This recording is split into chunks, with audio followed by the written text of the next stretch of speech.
Hello guys, तो आपका स्वागत है मेरे चैनल लिव फ्रॉम हकला में। हम आज बात करेंगे कैन में जो ऑन गोइंग है, जिसका नाम है classroom of the elite season 4। इसके स्टूडियो का नाम है लर्क और इसके डायरेक्टर हैं नोबाटा नोरियुकी। इसका भी एपिसोड 10 आया है, जिसका नाम है लव अनकम्युनिकेटेड। तो देर न करते हुए हम इसकी स्टोरी पे आते हैं।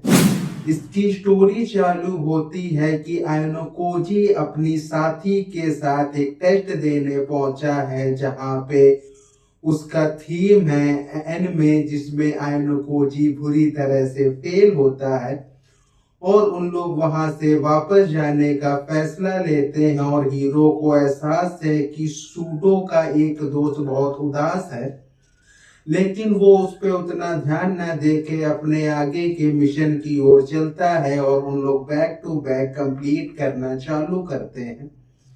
और फिर उन लोग एक दूसरे टेस्ट की ओर पहुंचते हैं जो फिजिकल टेस्ट है, लेकिन हीरो उसमें पार्टिसिपेट नहीं कर सकता क्योंकि वो जगह फिल हो गई है, लेकिन फीमेल की एक जगह खाली है।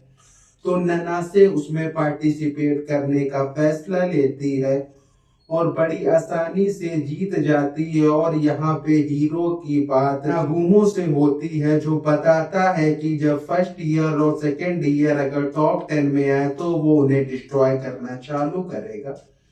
और हीरो वापस सूडो के ग्रुप से मिलता है, जहां उन लोग साथ में कैंपिंग करते हैं और उनकी आपस में बात होती है, जहां उनका फ्रेंड और क्लासमेट जो उदास है, वो अपनी फीलिंग उनसे शेयर करना चालू करता है। तो कांजी उन्हें ये बताता है कि वो उनकी क्लासमेट शिनोहारा को लाइक करता है, लेकिन उसे लगता है वो किसी और को लाइक करती।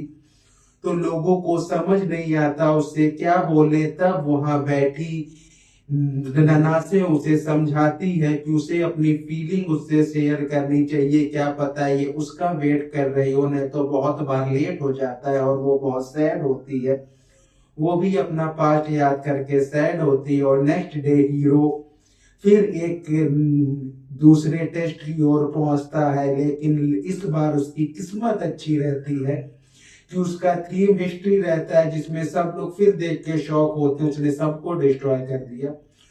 और हीरो के पास अब धीरे धीरे खाने की चीजें वाटर डाउन मारता जा रहा है, तो उन्हें और उसके लिए प्लान करना होगा।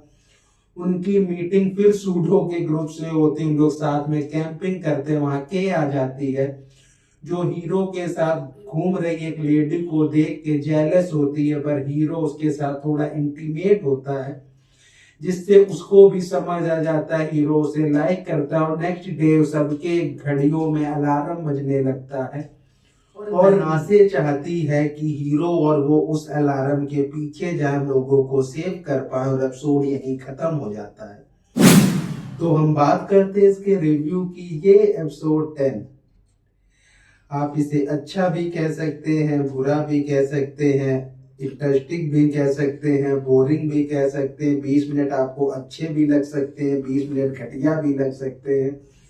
तो ये लोगों के प्रोस्पेक्टिव के ऊपर होगा कि वो इस सीरीज को कैसे देख रहे हैं। जैसे अगर मैं अपनी बात करूं, मुझे 20 मिनट बहुत अच्छे फील हुए, क्योंकि ये इनमें मैंने स्टार्टिंग से देखी, तो इसमें मेरा इंटरेस्ट ही है और मुझे पता है कुछ भयंकर होगा। और इसमें क्योंकि मैं हर छोटी से छोटी चीज को ध्यान देने की कोशिश करता हूँ कि हीरो क्या सोच रहा होगा, हीरो को सबके सीक्रेट्स कैसे पता चलेंगे, और हीरो उस जो स्पेशल ये एग्जाम हो रहा है उसमें टॉप पे कैसे आएगा, इस पे मेरा ध्यान देना फोकस होता है। और हीरो क्या प्लान कर रहा होगा, हीरो के खिलाफ कैसे प्लान हो रहा होगा, मैं उसके बारे में भी सोचने की कोशिश करता हूँ। तो मुझे एपिसोड बहुत इंटरेस्टिंग लगता है, चाहे उसमें कुछ ना हो। पर लेकिन जो इसे एज ए सीरीज देख रहे हैं, इसे लाइक नहीं करते, सिर्फ ऐसे देखना चाहते हैं सीरीज कैसे, उन्हें ये एपिसोड कहीं से इंटरेस्टिंग नहीं फील होगा। क्योंकि अगर हम देखें तो इस कहानी में कुछ एक्स्ट्रा नहीं होता, हाँ, पर इसमें हमें और चीजें मालूम चलती, जैसे कि पहले बहुत से लोगों को या मुझे भी लगता था कि हमारा हीरो एनोकोजी कोई जीनियस है, वो जीनियस है, लेकिन उन्हीं चीजों में जिस चीज की उसे नॉलेज है, जैसे कि जब यहाँ स्पेशल एग्जाम होता है जिसमें क्वेश्चन एनिमे के बारे में होते, हीरो को कोई आइडिया नहीं होता, लेकिन जब हिस्ट्री के बारे में होते हीरो वहां टॉप करता है। तो इसमें ये लॉजिकल रीजन दिए कि ऐसा जरूरी नहीं है कि हीरो को सब चीज पता हो, जिससे कि इस एपिसोड या इस एनिमे में बहुत इंटरेस्ट आता है। और इसमें इन्होंने जो सूडो का वो शो किया है कि सूडो की एक टीम है, उदास है, तो उसका इस पूरे सीजन में क्या रोल रखे, क्योंकि उन्होंने उसको बहुत ज्यादा इस एपिसोड में टाइम दे दिया, उसके बारे में बहुत बात हुई। तो ये देखना बहुत ही ज्यादा इंटरेस्टिंग होगा कि हीरो उनका यूज कैसे करता है, या इस सीरीज में उनका यूज कैसे होगा, उनका क्या ऐसा इंपॉर्टेंट रोल होगा जिसके लिए उन्होंने उनको इतना ज्यादा स्क्रीन टाइम दिया। क्योंकि अगर हम दूसरे मेन कैरेक्टर होरिकीटा की बात करें, उसका एक भी सीन नहीं आया कि वो क्या कर रही है, कहाँ है, कैसे है, ऐसा इसमें कुछ भी शो नहीं हुआ है। तो और इंटरेस्ट आता है कि उसका यूज कैसे होगा, हीरो इसका यूज कैसे करेगा। सबसे जो इसमें इंटरेस्टिंग या हम लोग जानना चाहते हैं कि हीरो को कहाँ पे मालूम हुआ कि नासिक कौन है, वो उसके खिलाफ क्या प्लान कर रही थी, क्या उसे लास्ट में पता चलता है, या जब वो अपनी स्टोरी बताएगा कि उसे कहा उसने क्या कैसे प्लान किया, फिर हमें पता चलेगा। तो ये भी देखना इंटरेस्टिंग होगा। तो अगर मैं इसे रेट करूं, देखो मुझे अच्छी लगती तो मैं तो इसको रेट करना चाहूंगा 10 में से 8 या 9। पर वो जो अगर मैं एज ए सीरीज उसे रेट करूं 10 में से 5 या 4 या 3 रेट आप कर सकते हैं, क्योंकि एपिसोड उतना खास नहीं। तो ये रिव्यू हम इसे एक साथ खत्म करते हैं। Bye bye.